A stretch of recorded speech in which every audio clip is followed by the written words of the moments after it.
Hey, good morning, traders and investors, and welcome back to the Wednesday live stream show. I'm your host, Bennett TradingAnalysis.com. We appreciate you all taking time out of your busy Wednesday mornings to join us. Q2 is a wrap. Hope you all had a fantastic Independence Day. As you can see, bottom left-hand corner of your screen, markets are moving higher from yesterday's lows. We continue to remain in a bit of a decision mode, with the possibility that the June 16th, 17th area index lows did mark the end of a complex correction. As you know, alternatively, and as my preferred view would suggest, we still have lower to go, but I don't see a significant downside move ahead. I do think that the S&P should visit the downside objectives discussed last week, but fortunately, thanks to Elliott Wave, we have some fairly clear objectives ahead of us, and we'll take a look at the charts in just a few minutes. Good morning. We appreciate you tuning in. Glad to see you there, everybody in chat. And just a heads up, the new start time will be 9 a.m. Eastern, right here on the Trading Analysis YouTube channel. So let's go ahead and bring in the team before we get started for the morning. Give me just a second here. Good morning, Terry. Good morning, Alex. How are you doing today, gentlemen? Afternoon, Alex. Good afternoon, Alex. How are you, sir? Hey, guys. As you can hear, I'm still suffering. I hear you. I hear you. Hey, that's just the joys of life. You got to roll with the punches, and we'll get the construction done. It happens. It happens. Just glad to have you with us here today, man. Some interesting developments over in the Bitcoin and cryptocurrency markets. Maybe a potentially basing process, but still early to tell. Yep. We're still watching for signs of life from that support zone. So, hey, anything out of the open before we get started? Anything specific either of you would like me to cover? No, it's all interesting, Bennett. Whatever you've got to say, I'm sure is going to be more than adequate. All right, sounds good. All right, guys, I'll be back on the other side. I'm going to take you through the charts, and then we will carry on into sector focus with Mr. Terry Long, and then, of course, macro towards the end of the show. Be back in just a couple of minutes.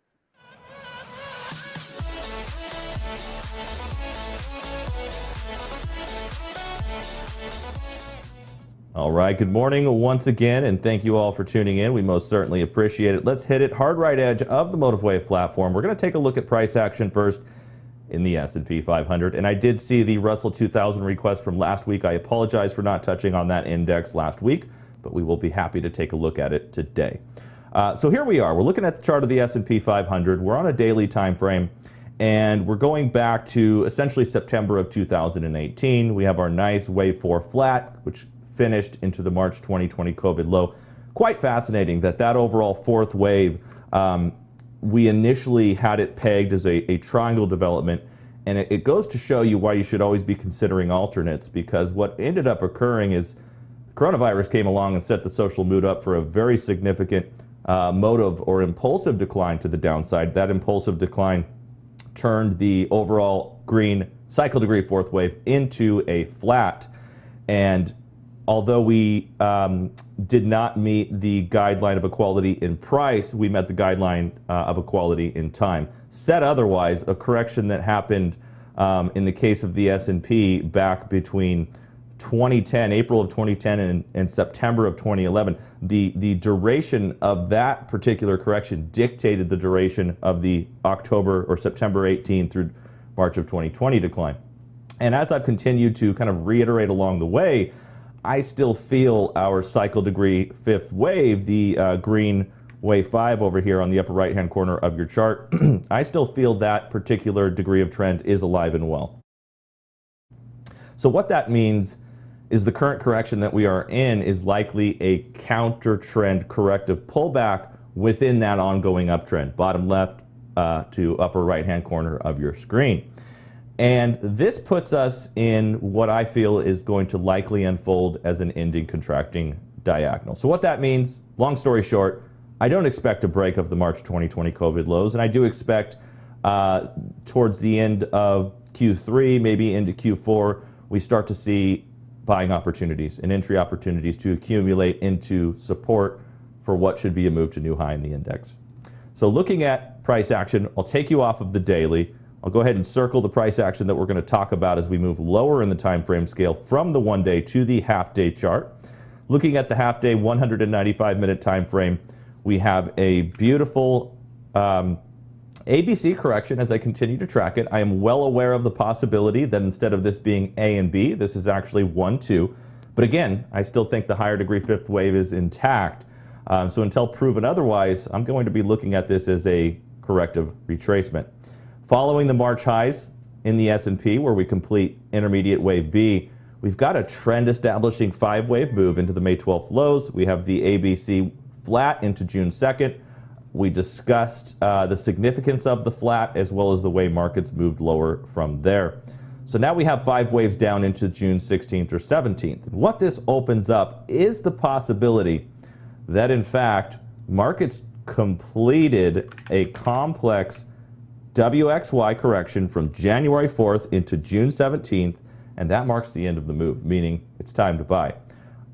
I'm going to let the market decide. I continue to look lower. My preferred view does look lower, but I am well aware of the possibility that we are in the process of attempting a major trend reversal. So we're going to talk about that in just a second, but for the time being, we can now get back to the, quote, bearish count, even though we're continuing to remain bullish in the higher degree time frame, which is why time frame is always of significance.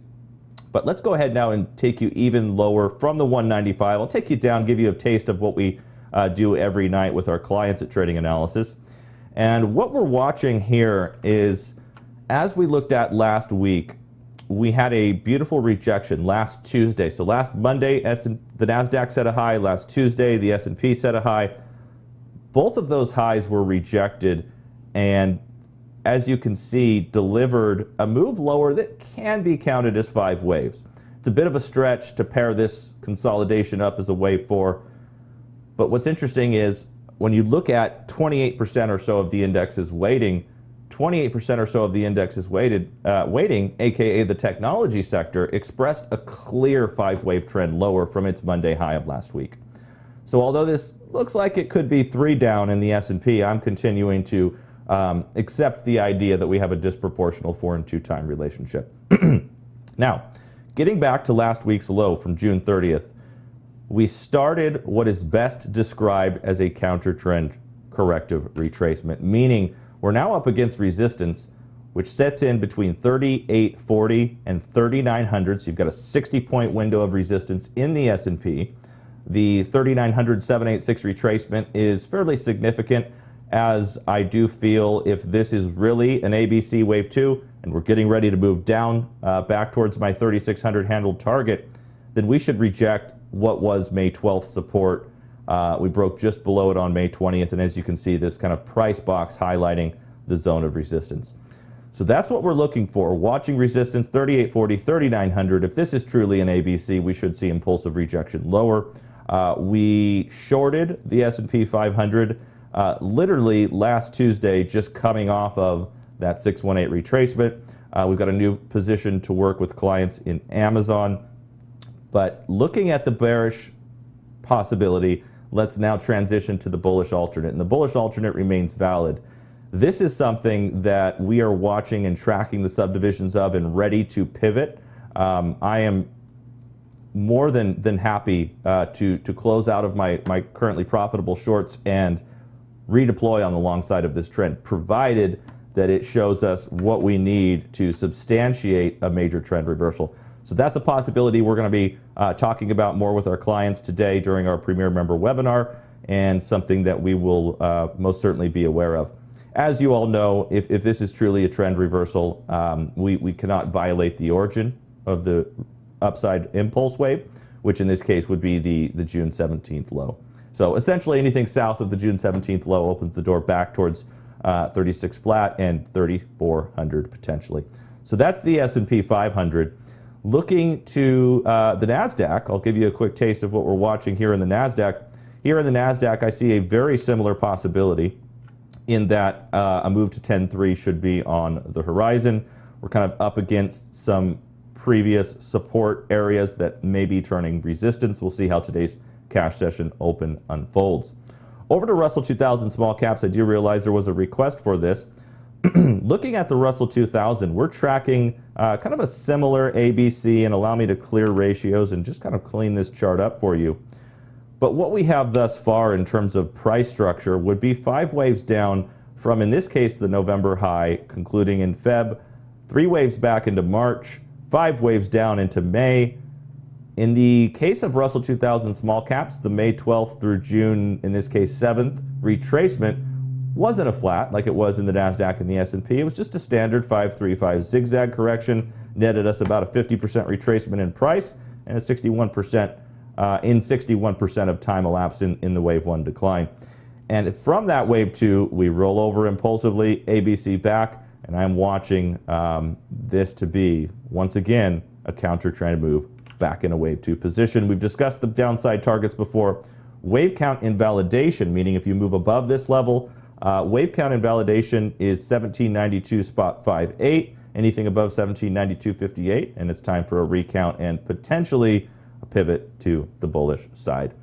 So that's it from me this morning. Let's really quickly, before we move on, I do want to show you the chart of the XLK to kind of emphasize the 5-wave trend lower that we did have. Looking at the chart specifically of the XLK, and allow me to adjust scale, here in the XLK, after meeting a low on May 12th, we rally in 3 waves into the high of the 17th. We sell off in 3 waves into the low from the 20th, finding support between a 100 and 1272 retracement. And guess what? On the move back up, we meet the traditional C versus B 1272.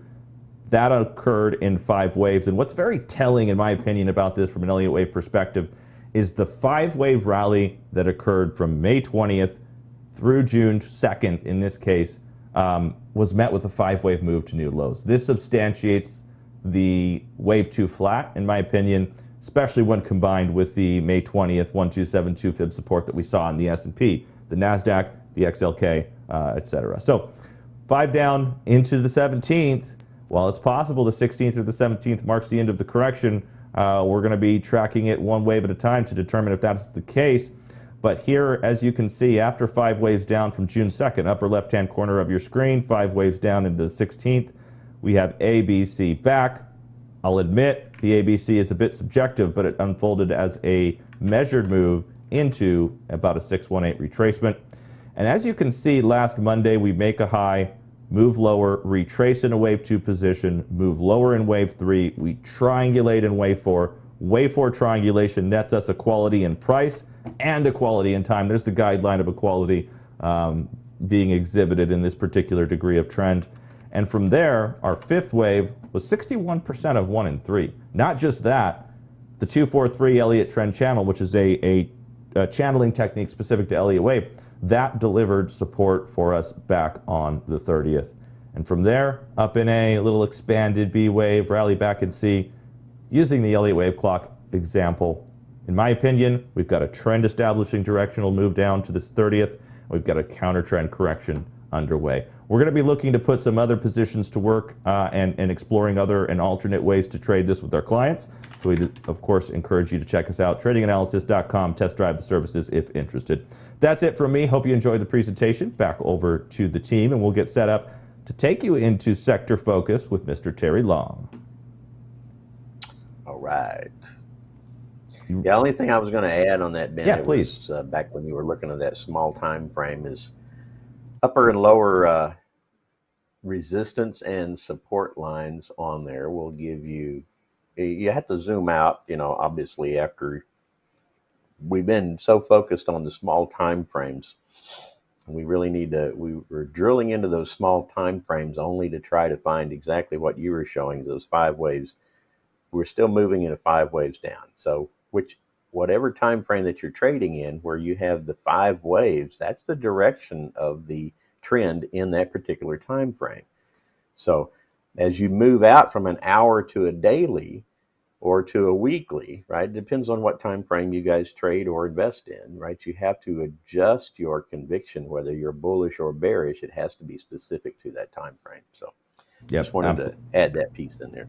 Yep, absolutely. Excellent point, and a good discussion, especially as we juggle the alternate possibilities. All right, we're going to take you in. Terry's going to take you through Optima. We'll be back on the other side. Terry, we'll catch you in a couple of minutes. Yep. All right, take it away. Thanks.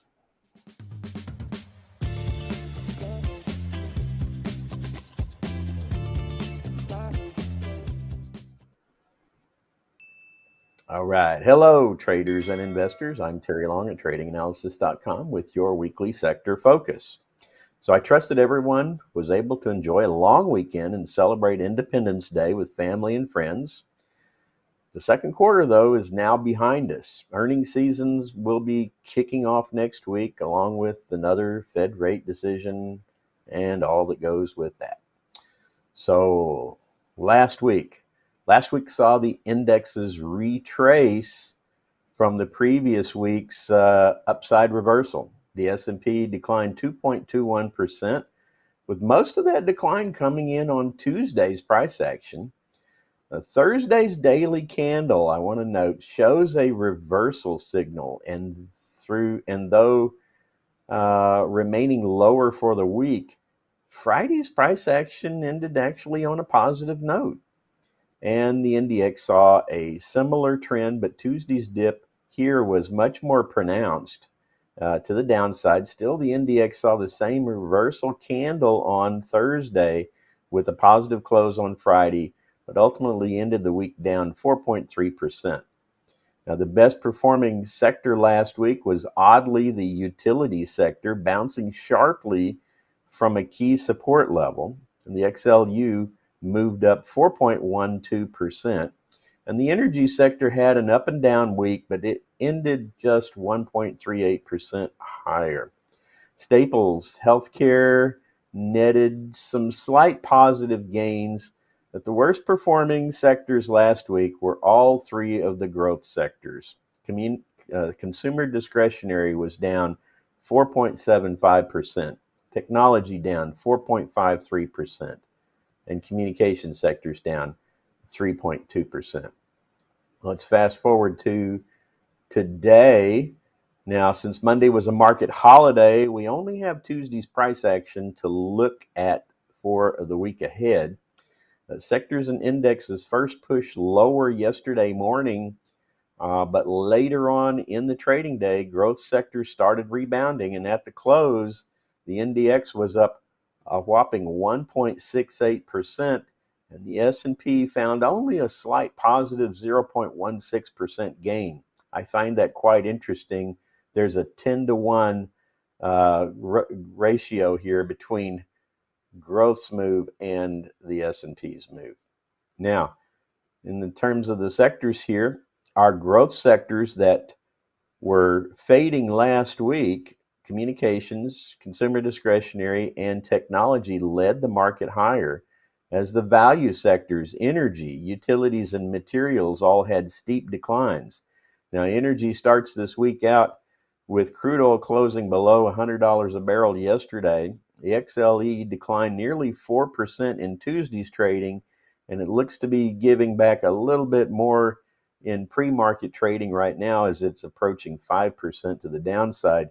Utilities reversing those gains that it made last week, down 3% yesterday. Materials down pretty significantly, but again, you can see the positive bounce here back in the growth shares. Now, in our relative strength sector leader scoreboard, the energy sector continues to fade down into the weakening quadrant.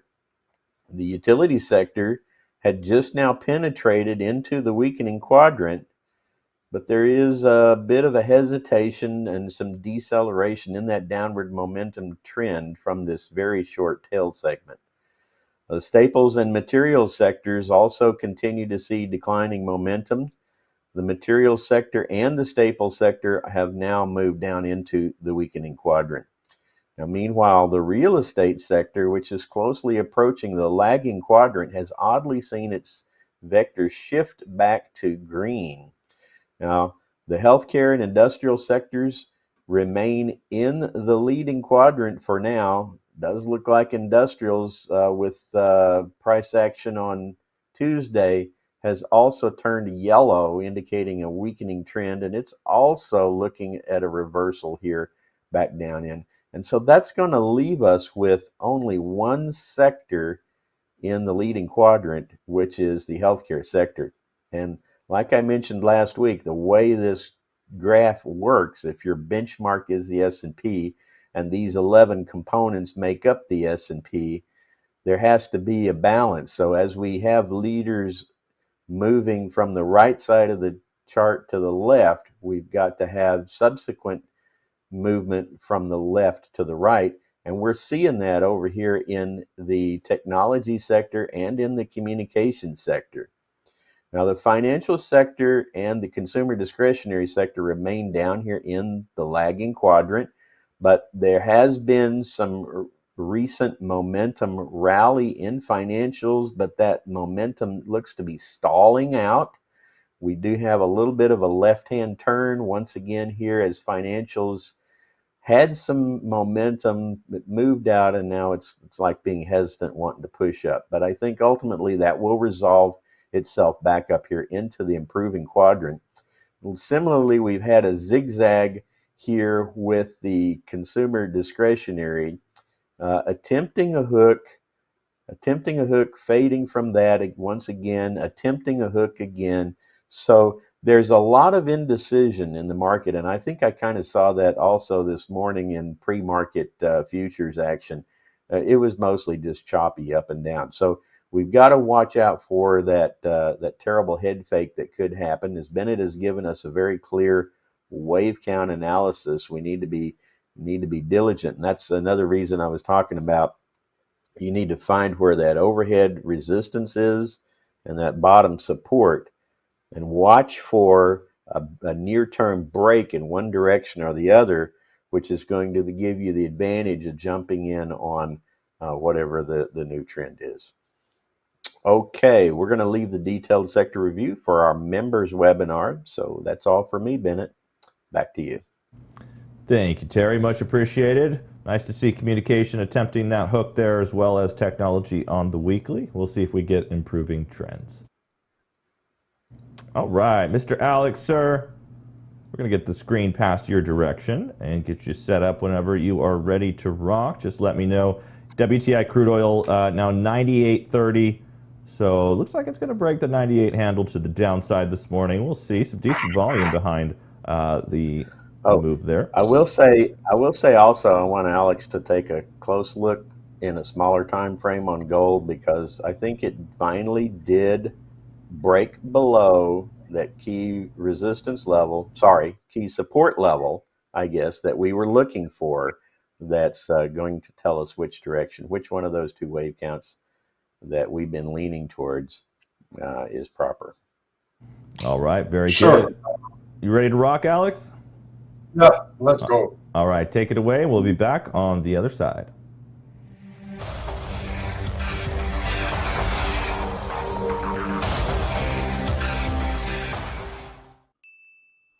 Hey guys, hello. Let's go over a couple of macro charts. I will just note that our main thesis that we have been pushing over the last couple of weeks has been playing out relatively nicely on a different spectrum of assets classes. So let's start with 10-year yields, where we see from let's say resistance levels we have been highlighting, especially around 0.3 from 3 to 3.5. We are seeing a move down. It's still a very small movement. This is a weekly chart, so we need to see a full 5-wave swing to the downside, which we cannot say if we switch to daily that it's still completed. But anyhow, we dropped from 3.5 to almost 2.78, and if this continues on the downside, our main thesis that we played basically with Elliott wave tool is that we are going to see a pause in the rates lasting for a couple of months. We still cannot tell which type of a correction this will be, but beginning signs are there. We need a little bit of more confirmation, and then we're going to start to look which pattern this consolidation might take. We also do see this on the European 10-year bond. So we are moving lower. We still see this as a wave 3 of the wave 3 on the upside. There is a couple of more supports there. ECB is keen to start moving rates on the upside. They're very behind the curve because the latest inflation figure in Spain was around 10.6. So they need to start to move, but due to different problems of the peripheral countries and also difference between the German and Italian spreads, ECB is trying to figure the way how they can move rates on the upside and a little bit equalize the differences between the different spreads in the European countries. As we know, Europe is in a very difficult situation due to Russia-Ukraine war. Prices are soaring in many countries due to lack of goods. And I do think they will have to move, but with a very relatively smaller pace, of course, than the counterparts in the United States. Anyhow, I still do see this unfolding in 5 waves for now, which means that when we see a 5-wave move on the upside, we are going to see after a couple of months also pullback and pause in the rates in the European Union as well. Dollar index is continuing higher as we were looking. We think that this is the potentially last move on the upside. Depends how this will play out. We do see this as a last sequence. It's just a question how big this sequence will be. Are we going to reach 112, 110, or are we going to carve out some top here and start to show signs of weakness? That is left to see. But anyhow, we are still remaining bullish until we see signs of a reversal on dollar index. If we look Thomson Reuters index, we have been pointing out for the last couple of sessions that potentially we are at the highs in the wave 5 in this first 5-wave sequence, and that commodity rally is most likely done, which is actually happening on many commodity assets classes now. So this is starting to look pretty impulsively to the downside. So we are going to stay with our thesis that this is going to be some type of a corrective pullback, either a triangle or some type of a complex nature down to this first and second support levels, which comes around 215, and the next one is at 184. So we have seen, I think, highs in this Thomson Reuters commodity index, and we are going to see some type of a correction unfold. We also see that in oil. This is the Brent crude, which is always trading a little bit higher, $102. We are still within the range. I still do see over the last couple of or next couple of years oil prices going higher. I'm waiting this 95 to be broken so that I can put this in some context of a corrective pullback, little bit below 90. Around 85, but I will talk about that when we break this crucial 95, 94 levels on the Brent. We are already there on the VTI. So looking also the gas prices, our correction is unfolding very nicely as well due to seasonality. We are at the summer, so gas is consumed less.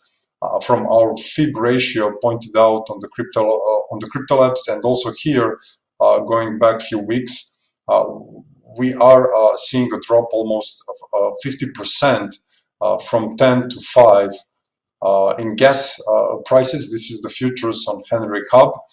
So I do see this correction is maybe halfway through. We're going to spend a couple of months more correcting, where from October, November, when the winter starts to kick in, I think we're going to see another move up, maybe around 14, 15 in gas prices in March 2023, because of course winter will be very difficult, especially in Europe. So the prices are expected to go higher after this correction is unfold, also due to scarcity and global events and seasonality as well. But for now, I think this is just the first part of this correction, and we're going to continue either to trade sideways or more directionally down to this 3.54 levels in some complex manner. But I do think this is just a fourth wave, which is usually portrayed as a sideways correction, which is just a pause. Usually in this Elliott wave trend in 5 waves, we have 2 large pauses, and we think this is the second one in this fourth wave, with the prospect of continuing higher from October, November 2022. So if we switch to gold and silver, some of the wave counts we have proposed is playing out. So we have broke a very significant level here, which kept the bullish wave count alive. This was potentially a wave 2 here. And we have broken, and we are now breaking almost the whole consolidation, which was portrayed here as a triangle. So obviously, as we were suggesting, without any confirmation, and that's why one very good example why it's better to wait some type of a confirmation, challenging the previous wave swing high to have some better probability for potential trade. So until you see that, this was very uncertain that it's going to continue on the upside. We broke lower, and we are testing now 1,750 almost on the gold price. So we have to switch to a more bearish wave count towards 1,600 and 700, where the next fib ratio is showing a cluster, which means that we can see either this as a ABC in a flat, or we can see this as WXY, depends how this will unfold further. If we have a three-wave push back to the higher levels, that will be just a B wave, and then a C wave down to this. So we will see if this will turn more directional if we break this 1,750 going further lower. So gold is one of the things which was lacking upside in this whole global turmoil, which was very suspective. I was very vocal about that. Gold in February when the Russian-Ukraine conflict started, just went to around $200 on the upside, which was pretty much insignificant, and then immediately reversed, which was already a very suspicious move for the price to continue higher. So our overall analysis is bearing fruit for now, but I don't think we are very far from potential lows, and definitely I think although the dollar index is going with most of the commodities in the same direction for the last year, gold is something which is behaving in line. So maybe a little bit lower, this will be a high for US dollar, and we might turn higher in gold. Same situation in silver. Silver was very suspicious in this consolidation. A very nice drop towards the last assessment of that chart. We pointed out that this was a consolidation which smells like just a corrective pullback, and that we are going to see more downside. We are trending now on a weekly level very close to 30, which will be one of the nice lows on the RSI. Still a little bit more space on the downside. As the wave count is ongoing, we can count this as a WXY or a more directional, let's say a leading diagonal in A, up in B, down in C, which will suggest either that we have found some low here around 19, or we're going to drop at 17, which will be the last resort levels from where we're going to expect some type of a bullish price action and back above this 20 region. So we are trading below 200 weekly, below 420 days consolidation levels, and we're going to definitely look to find as the last part of this correction unfolds, where this might be, and after partial confirmation, of course, we're gonna flag a potential reversal to higher levels. So gold and silver has been behaving according to our expectations, as the other macro subjects, which I think it's going to embark on a pause for a couple of months before we see renewed strength on the upside. So thank you, neighbor, for saving me of the noise, at least for this part. So back to you, Bennett. Hey, Alex, before we let you out of here, I've been noticing the euro dollar is approaching parity. Would you mind showing me some support levels? Yeah, sure. Yeah, sure. Yeah, parity is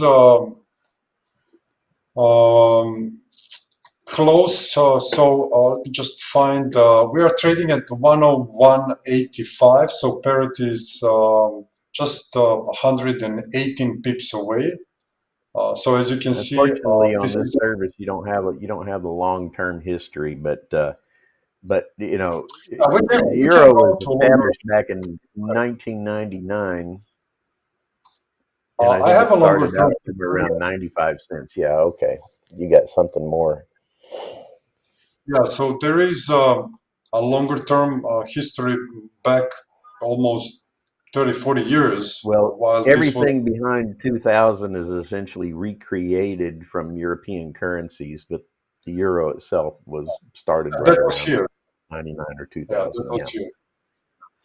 So for now, also there is some larger trend lines. If you can see the whole chart, so this is basically from when we went off the gold standard, and the European Union was kind of AMU, kind of a joint currency from here. That's why this is kind of a good continuation of the united currency from here. So you can take this chart as a valid representative. So in that respect, if we connect some of the trend lines, we are continuing to trade. Depends, whatever how you like it. We broke every levels, and there is basically nothing left as from the technical perspective. Although on this monthly level, the RSI is already below 30, which is a flashing danger for a potential at least some type of a correction. But the next supports are around here, as you can see, around one a little bit above parity, and the next one is at 0.828. So there is two distinctive supports. If we don't stop here, the next one will be a little bit lower at 0.8 on a monthly chart there. Okay, great. Yeah, thank you, Alex. If we switch on a daily one, we are testing these support levels now. So if we take some type of from these highs, and if we start to look for a measured move, we can also make the case and do some fib study to see where the measured move parity actually is, and we can measure that very quickly using the projection ratio, and actually we are trading below even that currently. So that is something which is definitely you would not like much to see if you want to find some type of a support still in the potential reversal area. But if we break this parity after a correction, we're going to go to 0.8. Well, we should do the 127. That's a flat. We should do the 1272. Can you add that? Yeah. I mean, the next target. The euro is very likely connected with dollar index, because dollar index is 57% consistent of euro. So as the dollar goes higher, dollar index, euro goes lower, because they're very inversely correlated. So if we look for a high in dollar around 106, 107, that will be here at 1.008, exactly, very close to parity. But if we look 110, 112 level, that will be around 0.82 here, the levels that I showed you lower. So we will see. I mean, still, I do expect dollar to have some type of a topish, let's say, outlook, but that is still have to see. There is no signs for now that we're gonna reverse there, and obviously gold is moving down, other commodities. So for now, we have to follow this move down and start to look for some type of a support levels on all of them. Very good. Much appreciated, Alex. Thank you for the in-depth analysis there. Just a quick heads up before we let you get out of here and enjoy the rest of your morning. One of our valued, you're all valued, but one of our regular viewers pointed out the fact and reminded us of the fact that, in fact, the markets have broken the corrective trend channel, specifically looking at the S&P 500 when we take into consideration the January 4th high through the late March high with our parallel trend line over the February low. You'll notice that back in May, we kind of attempted, that's where we got the wave 2 flat. We break underneath it. We move back up into the 27th. That particular channel acted as resistance along with the 618 retracement of the June 2nd through 16th decline. And here we are again with an ABC back with now a confluence of technical resistance offered from both that trend line as well as some key retracement levels. So big decision move and a big decision point on the horizon for markets. Will the June 16th low mark the end of the move for at least a B or X wave rally, or do we have further downside to come? We'll be looking to answer that with clients over at Trading Analysis. We appreciate you all taking time out of your Wednesdays to join us. If you did enjoy the content, please subscribe with notifications. Give it a thumbs up. Let the YouTube algorithm know to distribute it accordingly. Terry, Alex, excellent work as always, gentlemen. Members, we'll see you in 15 minutes for our weekly webinar. And we'll be back, same time, same place next week. Also, crypto. Big developments over there. If you're interested in the crypto coverage, please check out Crypto Lab tomorrow morning, 9 a.m. Eastern, right here on our Trading Analysis YouTube channel with Alex. Gentlemen, appreciate it. Thanks, guys. Bye-bye. All right. Have a good one, Alex. We'll see you guys, in a few minutes in the member webinar. Take care, viewers. Catch you next week. Bye-bye.